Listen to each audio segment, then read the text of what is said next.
I'm getting older, which would be fine if it weren't for the fact that everything hurts and suddenly I need to nap all the time. Why, body? Why?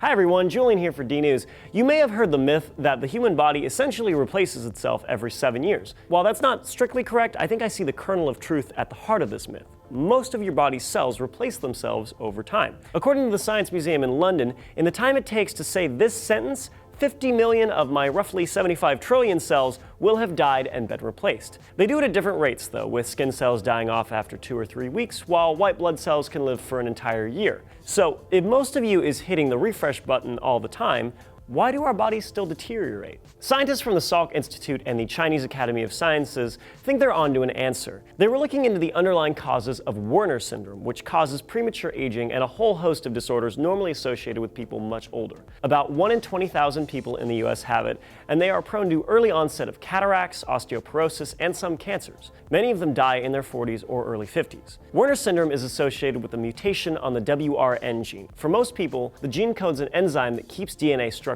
soundly, but with the mutation, the WRN protein isn't made properly and it affects the way the DNA bundles itself. Now, we're all familiar with the double helix shape of DNA, but there's more to it than that. If you were to stretch out the DNA from just one cell, it would be about 2 meters long. To be able to cram all this into just the nucleus, DNA is packaged into chromatins. Euchromatin is looser, it looks like beads on a string, and this shape makes it easy for enzymes to access and code more proteins. Heterochromatin is more tightly bunched and folded, which means the genes tucked in there aren't being expressed. That's why the vast majority of your cells have nearly identical DNA, but they do very different jobs. Heterochromatin is folded differently from one type of cell to another, and the way it's bunched determines what genes are switched off. This way, the cell saves energy and only does the job it's specified for. The researchers mimicked Werner syndrome by deleting the WRN gene in healthy stem cells and letting the DNA carry on as usual. Without the WRN protein to interact with the markers on the heterochromatin called epigenetic tags, the scientists found the heterochromatin started bunching differently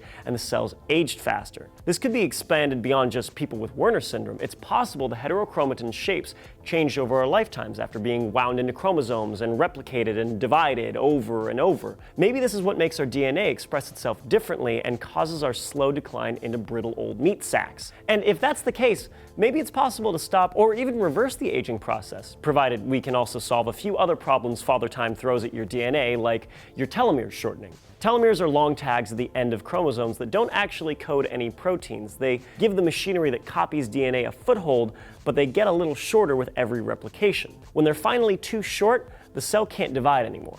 There is an enzyme called a telomerase that adds to the ends of your chromosomes, but over your lifetime they can't keep up. There's a couple other factors in aging too, like oxidative stress, which is when free radicals damage DNA, and glycation, which is when glucose binds to DNA, proteins, or lipids and gums up the works. So if we sort out these other issues our DNA has to cope with as time passes, maybe it's possible for me to be this young and beautiful forever. Okay, at least I'll be this young. So, what is responsible for this mug of mine? Well, it turns out it might just be junk DNA. Anthony explains how DNA shaped your face too in this video. The DNA that seems to be giving us all our dashing good looks are called enhancers. They don't do anything on their own, but they control how much other genes express themselves. Werner syndrome sounds like a seriously raw deal, but maybe with gene therapy, one day it'll be a thing of the past. Are there any other bizarre afflictions you'd like us to cover? Let us know in the comments, subscribe if you haven't already, and I'll see you next time on D-News.